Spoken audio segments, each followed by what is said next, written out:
Ashama akkamirtan kabajamtoota fi jaallatamtoota maatiiwwan Hiliif Miidiyaa kanneen biyya alaa biyya keessa jirtan hundumtu keessanuu bakkuma jirtanitti akkuma jirtanitti nagaan keenya kan onnirraa madde gaara bahee lagacee bakkuma isin jirtanitti isin bira haadha qabu isin jechaatiin egaan hordoftoota miidiyaa keenya guyyaa har'aa kan taatan hundinuu kun qophii addaati.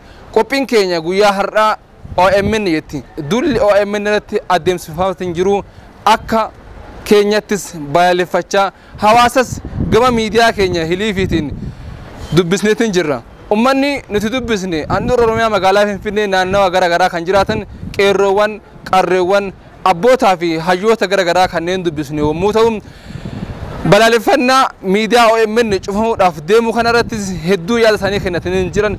OMN miidiyaa hawaasaa, miidiyaa ummataa, miidiyaa Oromoo qofa osoo hin taane kasabaaf sablammii biyya kanaa ta'us sirriitti ibsaniitiin jiran.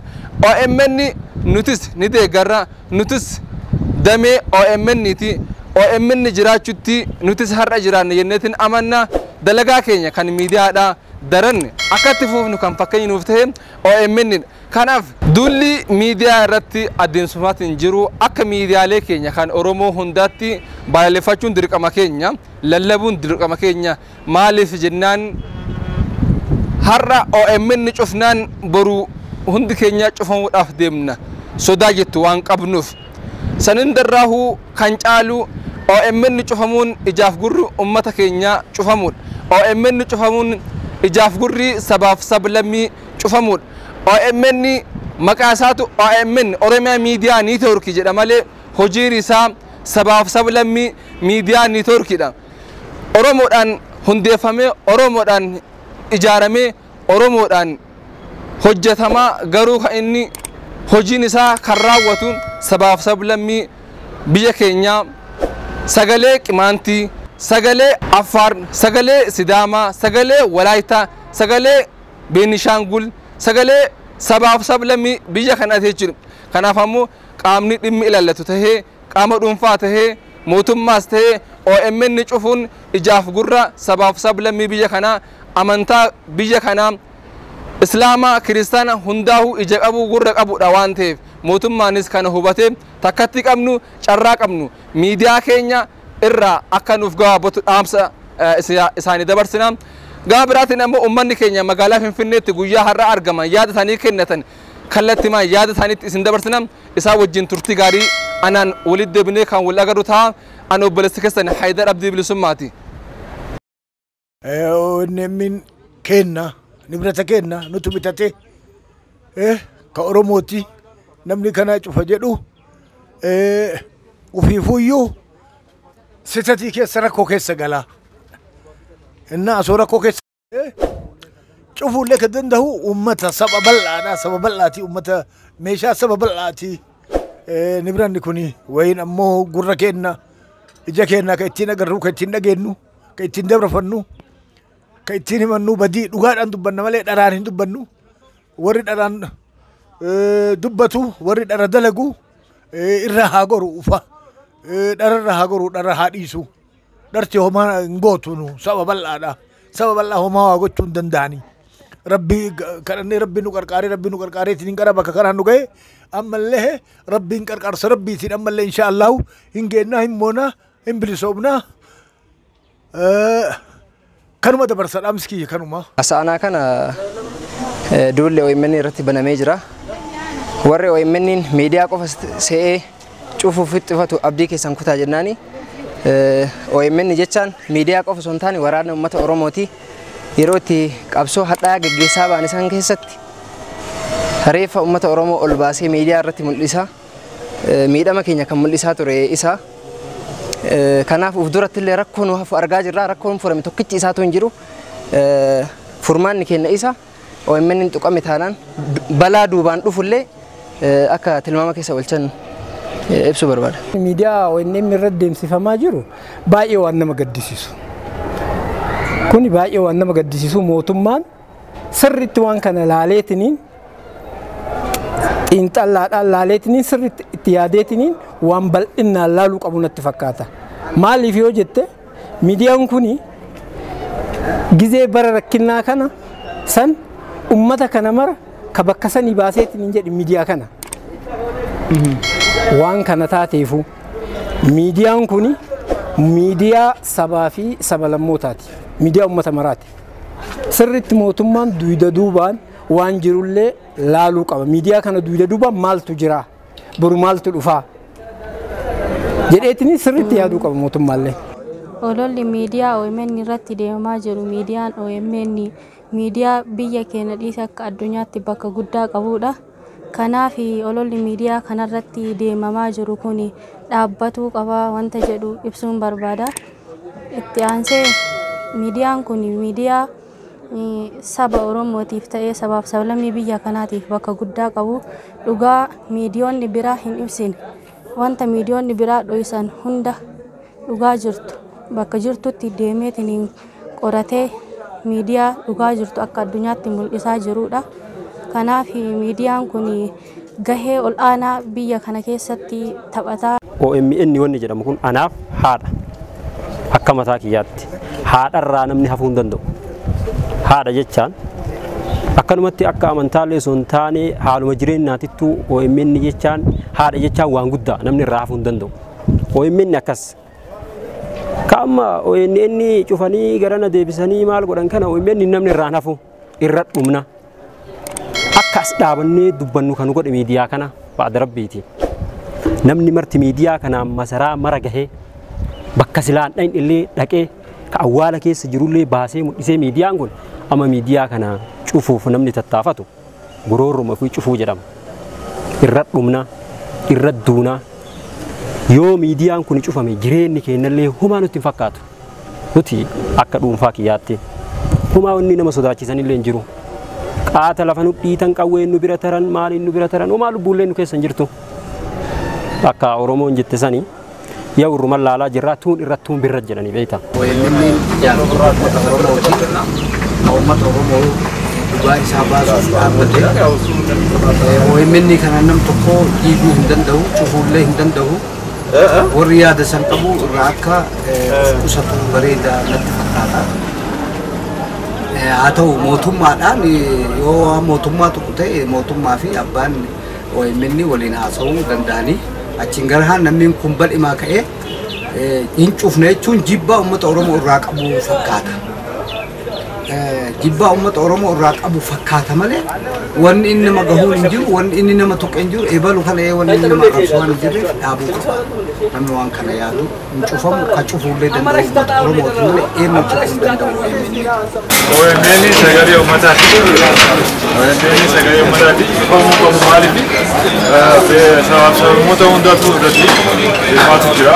Waa'ee miidiyaa yaani OMN kuni waa afuriif garaa nama nyaatu tokkoffaan biyya alaa taa'ee yaani OMN kun sochii uummata lallaafaa miskiinaatiin ijoolleen qansiraa dalagattu dhaabuun qabsoo kana akka sabaaf sablammoonni Itoophiyaa ba'aa harqoota jiidhaa kan bulchiinsa durii ka nami martirraa hidhamee itti dhumatee jeessan jalaa bahu sababaa sa'uutaa isaatiif tokkoffaadha. Ammallee immoo lammaffaa saba Oromoo sagalee gurraa fi ija isaanii tahee rakkoo isaanii beeksisuudhaan akka wanni suni furmaata argatee dhiibbaan saba Oromooti irratti deemaa ture suni marti uummata alamaati irrattis beekamee biyya keessattis beekamee fudhatama argatee dhiibbaan sun irraa hir'annaallee ta'uu argatu sababaa ta'uun isaa beekamaadha. Amma immoo sadaffaan yaani mootummaa amma jiru mootummaa garteetiin Itoophiyaatiif bulchiinsa Dr.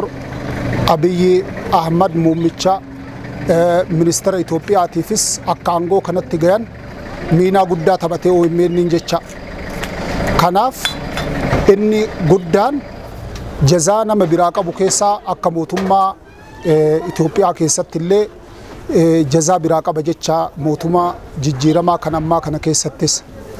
Ammas immoo inni afuraffaan miidiyaaleen garaagaraa kasilaa sabaa fi sablammoota irraa dubbatan hundi isaanii yaani akka biyyatti garangalle kan dhoowwaman duraaniin yaani akka isaan biyyatti deebi'anii ammallee OMN obboleessa godhatee miidiyoota biraallee obboleeyyan isaa hiriyyaa isaa ka duraan taqawaamii tiran morkattoota godhatee sababa inni as galeen miidiyaan biraallee akkuma san kan duraan ala tures galee haarooyin hin jires akka banamu gahee olaanaa taphate waan taheef OMN karaa kana maraan nama hundarraahu jazaa qaba jechaadha hanga qilleensa Itoophiyaa keessa jiru hundaatiin jecha akka islaamaatitti illee OMN faayidaan isaa yaani sagalee ummata islaamaa ta'uun isaa gaafuma sagalee ummata Itoophiyaa tahe ummata Itoophiyaa san keessaa eegan agartee harki tokko ummata islaamaati jecha humni tokko ummata sabaaf sablammootaati fi ummata mootuu haymaanota hedduu hordofan keessaa innis gartee qaama tokko ka ta'e ummanni Itoophiyaa kuni dhiibbaan isaan irra ture suni marti sababa irraa gadi bu'uudhaa kan tahe kan hidhaman akka hiikaman kan eeganaa mootinuu saamaman akka saamichi sun deebi'uuf dhiibbaan kan irra godhamu kan eeganaa duraaniin duubatti hucuucaman akka eeganaa gartee zeegaa lammaffaatti ummata laalamaa turan ati tokkoffaadha jedhee karaa kanarrattis miinaa guddaa taphatee iida isaanii dabarsuudhaan aadaa isaanii dabarsuudhaan aadaa sabaallee dabarsuudhaan karaa kanaan OMN nama maraa manguddoo qeerroo akkuma san jaarolee akkuma san immootu hojjettoota mootummaas hunda biraahu jazaa qaba gara kanaan waan ta'eefi OMN yaani wanni kana ammallee immoo rakkoon guddaan asittii fi faayidaan guddaan maali jaalala gara ummata sabaaf sablammootaa fi saba Oromoo keessa jiraachurraa ka ta'e OMN gargaaruu bichaan saba ummata sabaaf sablammoota Itoophiyaatii fi saba Oromoollee jaalala isaanii harkisu yoo fedhe namni tokko OMN ufitti qabatee ammatee deemuun isaa bichaan saba kana ufitti qabachuu ta'a gaafa isii achi qabe akkuma jibbaa fi eegana akkuma san immoo jijjiiramaa fi balfaan namatti dhufu kana isaanii gargaara jechuudha. OMN ufitti qabuun bichaanu saba kana ufitti qabuu kenna. Sabni Oromoo amma miidiyaa isaa ka qara qabu naa dhiisaa naan tuqinaa naa kunuunsaa bira tare waan biraa naa dabalaa gaafii an qabu jira jechuu bira jira malee eegama salaala godhatee OMN kanaan sadarkaa guddaa ol bahe sadarkaa ammallee masalaala san irraa muka tokko tokkoon buqqisaa gadi bu'uu hin barbaadu jecha kanaaf mootummoonni duraanii kan yaani amma duraanii Ihaadigii kan jiran suni wanni isaan buuse waan ummanni jaalatu tuqutu waan ummanni jaalatu jalaa jiisutu jibbaa itti fida jecha akka mootummaatittis wanni an tola ooluuf maali qalbii ummataa jaalala harkisuuf ufitti kaleessuuf waliin qabatee deemuuf ammatee deemuuf ummatas ka ufii godhuuf ani si jaaladha jechuu mul'isuuf waan ummanni jaalatu kana OMN ummanni gurra kiyya ija kiyya jedheen kana ani si jiraaf osoo inni jeeni OMN jechuu osoo hin ta'in ummata Itoophiyaa Oromoo irraa jalqabee sabaaf sablammootaan si jira jechuutti waan laakkawamuuf jaalala mootummaallee dabalaa. Kanaafuu waan nama dabalu dalagan malee waan jaalala namaa harkisu dalagan malee waan jaalala jirtu diidu hin dalaganii jechaatti mul'ata waan ta'eef OMN akka gaariitti jabeeffamee waajjirri isaallee eegan agartee jabeeffamee fi gargaarsi godhamee fi waan ummata wal jaalachiisu waan ummata tokko godhu waan mootummaa fi akkuma san immoo morkattoota illee mirga isaanii hin tuqne seera aalamaa kaayoo muramte irratti eeggataa deemaa haqa jirtu ibsaa dhara jirtu illee immoo ibsaa akka isiin deemamtu haqa jirtu ibsaa akka isiin dalagamtu deeggaramtu godhuun kuni dirqama waan jiru jechaafan gabaabamatti OMN jechuun nama ummata irraa OMN irratti duuluuf duulchisuu irratti jirullee nama gabrummaa jalaa baase gabrummaa jalaa ittiin banii erga jedhanii erga of dandanii of arganii isaanis bakka kalee sanitti deebanii warra kalee nu gabroomsu san isaanii waan firoomaniif erga namaaf ta'e atamma dhaabadhuuf danda'eera jedhanii haa ta'u jijjiiramni har'a jiradha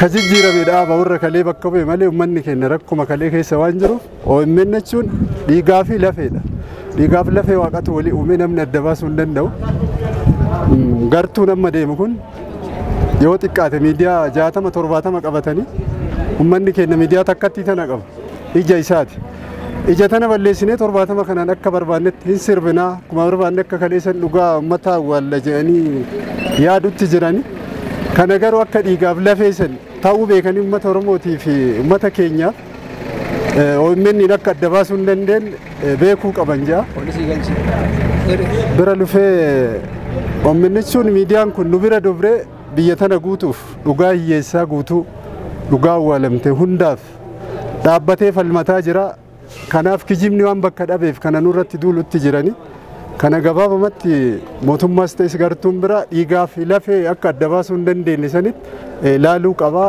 kanarraa baratee dhaabatee gaariidhaan jedhee yaada. Akkuma miidiyaa biratti OMN illee mirga eeguu akka danda'ama.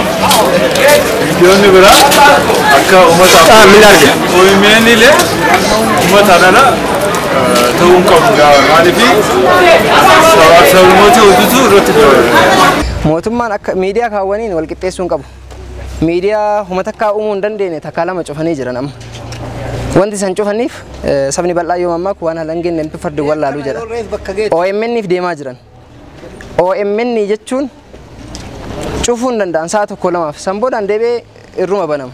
Akkuma Jawahar gaafa Ameerikaa dhufe galma barkumeetti jedhe 99 nu ugguranii dhibba farratti ka irra caala Naayilsaat irra ol baana jedhe. Kanaaf abdii keessan kutaa OMN hin cufamu. OMN jechuun kan dhuunfaati miti kan ummataati. Ummatatu deefa ofii jiisee ijaarate waan ummanni dhaabe immoo waan dhuunfaa kan ta'in balleessuun hin ulfaata. Kanaaf abdii keessan kutaa. Wanti tilmaama keessa akka galchan ani barbaadu cufuun isaanii mala. San boodaan biyyattiin tun maal keessa akka buutu maaltu akka irra gahu jijjiiramni amma hin jira jedhanii afaan qofaan haasa'an kun hagamta akka karatti akka hafuu danda'u biyyattiin tun akka ciccittu sanillee tilmaama keessa akka galchan. Miidiyaa Oromoo bichaa miti. Miidiyaan ka sabaaf sablammootaati. Ka eenyutu eenyu irratti tajaajilamuu hin danda'a miidiyaa kanarratti eenyu irratti dalagachuun waan danda'u. Mootummaallee yoo barbaade waan barbaade irratti dabarsuu hin danda'a miidiyaa kanarratti. Miidiyaa bilisaati miidiyaan kun. Mootummaan kun bal'inaan waan kana xiinxallaadhaan gallaaleetiniin itti yaadeetiniin hayyoota jira beeytota jira namoota akkanaa kanneen wajjin mari'atee yoo miidiyaan kun dogongora qabaate dogongora inni qabu dogongora kana qabda jedhanii itti himuudha. Seera biyyaatu jira akka seera biyyaatiin yoo waa balleesseetiin hin jedhi miidiyaan kun qaxxamuun hin danda'amu. Hunduu walii galee Oromoo jiddu galeessa godhatee irratti duulaa kan uummata Oromootii quuqamee miidhama uummata Oromoo qofa hin taane sabaaf sablammii as keessa cunqurfaman hunda addunyaatti ol baasee akka uummanni hin miidhamne mootummaan akka irraa barumsa fudhatuuf ibsa akka dabarsaa jiru isa. Kanaaf OMN kana qofaa miti an dhugaa dubbachuudhaaf akka amantii kiyyaatitti taatuu jedhamu san matarratti kaafachuu akka hin banne gochuu nan dhibne garuu san amantii kiyya naan hayyama waan ta'eef rifeensa qofarratti deeffadhe rifeensa qofarratti miti OMN jechuun keessa keenya jira hamma wareegama lubbuutitti maan taane irratti dhumne miidiyaa kana tikfanna jechuudha. Miidiyaa kanarra badii ho'iitu wanti arge ho'iitu hin jiru. Sabaa fi sablammoota irratti fayyadamaatiin hin jira. Ani jechuummaan kun jecha diina ololaatii jedhan. Diinatu oofaatiin hin jira malee namni saba Oromoo hin barbaanne. Qabsoo Oromoo tan akka galma geettu kan barbaanne. Hatta Dr. Abiyyi nu achi gafuudhu barbaadu jira jechuudha. Laalchi kiyya kana nama. Maaliifi? Maglacaa dhagee ho'iitu hin jiru. Mootummaa karaa mootummaatii wanti dhagee hin jiru. Olola malee kan dhageenneetiin hin jiru. Mootummaan bal'inaan itti yaaduu qabu waan kana yoo kadeemaatiin hin jiraattu taate. Biyyattii tana wanti tajaajilu tokko miidiyaa tokko information qulqulluudha. Information qulqulluu miidiyaa irraa yoo dabreetiin hin jedhe. Ololli akkana waan biyya diigu malee waan biyya ijaaruu miti. Sirriitti mootummaan itti yaaduu qabaadha. Wanti an dabarsu ammallee mootummaa Oromootti achi jira jennee waan yaannuuf. OMN badii hedduu qaba. Cunqurfamtootaa falmata. Badiin OMN Oromoo dubbata. Badiin OMN du'aa ol baasa. Badiin OMN uummata hin cunqursinaa jedha. Badiin ani irratti arge kanuma OMN. OMN jechuun badii takka illee hin qabu. Waan dhugaa himu ammoo namni martuu ima naannessaa beekta. Kijiba akka biyya kana jirutti laaquu dhabeef OMN cufuu barbaadan jala deemanii. Kaleessalleen cufaatuma turan hin beeknanu taarika. Kanaafuu namni OMN gamu haganumatti gabaabsaan irraa gabaabbatuu qaba. OMN jalaa hafuu qabanii isaanuu miidiyaa kijiba oofu kana miidiyaa boqqolloo kan akka kanaatti akka dabarsu godhuu qaban. Waa'ee boqqolloo waa'ee midhaan ganna haamanii taranii jiidhaa isaa kaayanii viidiyoo nu argisiisan kijiba akkanaan feenu. Tiyooriin akkanaa homaallee nuun godhu nullee hin fayyadu Kanaafuu OMN irraa gabaabachuu qabani. OMN ani wanni dhaam haadha uummata Oromootiif. Haadha beektaa namuu irraa waa fudhata. Haati yoo ijoolleen takka bira jiraattee takka biraa deemte kabira jiru saniif yaaddofti. OMN jechaan akkas. OMN namni irraan hafu cufuulleen danda'an balleessaalleen qabu. OMN jechuun isa nuti mootummaallee miidiyaa kana nuuf. Miidiyaa rakkoo kennetti himan. Kawwayita beelofnillee beelofne jennuun. Kawwayita dheebonnillee dheebonne jennuun miidiyaa kanaan ala wanni biyya kanaan qabnu hin jiru. Kana ammoo lubbuu teennallee itti yeroo eeguuf qophii akka qeerroo Finfinneetti nuti. Uummanni kalee eessa akka ture beekuu qaba. Eessa akka dhufe beekuu qaba. Akkamiin akka dhufe miidiyaan kun boolla uummata itti guuran duukaa seenee ifa kanatti akka baase sirriitti hubatee arras naannessanii dukkana sanitti deebisuu waan barbaadaniif uummanni deeggarsa miidiyaa kanaaf qabu ija isaa ta'uu hubatee deeggarsa miidiyaan ta'in ija isaa balleessaa akka jiranitti ilaalee yoo sarara rakkoon ka dhufu taate karaa kamiinuu dura dhaabbachuun dirqama uummataati narraa kaasee jechuudha.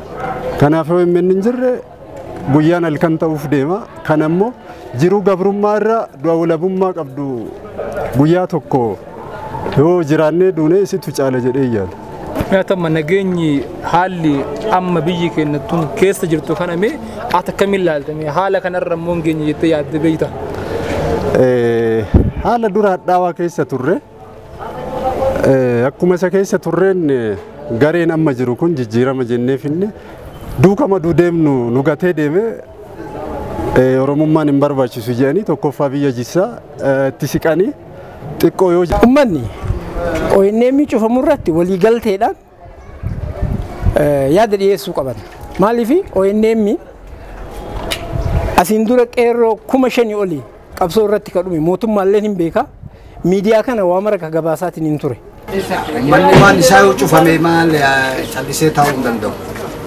Rakkinnatu dhufa rakkinni sun odoon dhufne hin cufna waan jedhamu kana dhaabuu Uummanni akka itti hirmaatu maaliif namuu manni hundinuu kan daawwatudha. Dhugaa dubbachuudhaaf OMN waan afaan qofaan haasanii ibsanii miti akka miidiyaa qofatti ilaalamuu hin qabu. Jijjiirama kanaaf shoora guddaa inni taphates waan afaan kiyyaan ibsu natti ulfaatu. Dhugaa dubbachuudhaaf akka duulli garagara miidiyaa biraatiin OMN irratti banamuyyuu carraa kan saaqe OMN dha. Fakkeenyaaf fudhanni ati na bira dhaabattee intarviiyuu akka na gooteef jijjiirama kanaaf shoora guddaa taphatee dhugaa uummataa ol baasee akka ati na bira dhaabattee gaafiif deebii goonuuf kan ogeesse OMN dha. Kanaaf OMN akkuma miidiyaa kaawwaniitti ilaallee har'a cufnee barumta abdii kutatee achiin hafa hoo jedhe suni waan hin fakkaanne OMN awwaaluuf yaaluun masaratti jiraa'uuf awwaaluudhaan akka qeerroo Finfinneeti jecha. Kanaaf abdii keessan kutaa. Badii takka eega keessa gayan u'uu jechuurra osoo biran gahin awwaluma akka badiin sun hin argamne tiisuu danda'utu ogummaa guddaa eega isin rakkoon dhufte hiikuu danda'uu caalaa osoo dhufin hiikuu danda'utu ogummaa guddaa jedhee ilaalaan rakkuma kamuu hoo ta'e rakkoo diinagdee rakkoo imaanotaa rakkoo biyyaa rakkoo bulchiinsaa jarmaya kamuu ta'e eega isin dhufte hiikuu danda'uun olitti osoo rakkoon takkan dhufne hiikuu danda'utu ta'anii rakkoo kanatu dhufa jedhanii mala dhayanii hiikuu danda'utu ogummaa guddaadhaa jedhee tallaala jecha. Kana waan ta'eef nageenyi nama maraafuu bu'a. Badiin nama maraafuu hongo. Warruma duraanii irraa laaluu jecha. Namni tokko ibidda qabatee maal na godha jedhee laaluu irra nama isa dura harka ibidda kaahee gubatee jedhe laalutu irra beekumsa guddaa isaa ta'a jecha. Mee harka tokko achi kaayee harki maal ta'a? Hagam qaama ofii kana madeessee ganaa hikkiminaan rakkatu namuma harka ofii kaahee harki isaa qomaataa ta'ee qubni irraa cite. Egaan daawwattoota keenya qaqqaalii fi gaggaarii kan taatan hundinuu argitan dhageessan akkaataa uummanni keenya qeerroowwan qarreewwan manguddoowwan keenya balaaleffannaa yookaan duula miidiyaa OMN irratti adeemsifamaatiin jiru akka isaan balaaleffatan. Sagalee kanas mootummaanis dhagahee nutis dhageenyee OMN cinaa akka dhaabbannu gamanumaan dhaamsisni dabarsaatiin. Egaan daawwattoota keenya qaqqaalii fi gaggaarii kan taatan hundumti keessanuu kanaaf OMN cinaa dhaabbanneetiin waggaa isaa 6ffaa irratti daran kabajdu akkasuma daran waan barbaachisu hunda goonee fi cinaa dhaabbachuun gamanumaan dhaamsisni dabarsina. OMN badin OMN hawaasa sagalee isaa dhabe hawaasa sagalee isaa ukkaanfame kan miidhame kan dhiitame ol baasuudha badin isaa akka arkineettiin badin OMN sagalee barattootaa ta'uu sagalee barsiisotaa ta'uu qotee bulaa fi akkasuma kanneen biroo sabaaf sablammii ta'uudha erga jenne badin kun badii isa dhugaa osoo hin taane isa hinaafaati waan ta'eef daran nutis jabaannee hirmaannee miidiyaa keenya tokkocha qabnu ija tokkocha qabnu kana daran dalagaa isa cinaa dhaabbataa waan barbaachisu hunda cinaa dhaabbachuun dirqama keenya daawwattoota keenya aqalii fi gaggaarii sagantaan qophii addaa guyyaa har'aa obboleessi keessan Haayidar Abdii bilisummaa handhuura Oromiyaa magaalaa Finfinnee irraa qabadheetiin dhiyaadhe tana fakkaatti hanga sagantaa biraatiin yeroo biraa walitti deemnutti bakka jirtanitti akkuma jirtanitti nagaa nuuf jiraadhaa nagaa keessa nuuf turaa galatoomaa ulfaadhaa horaa bulaa deebana.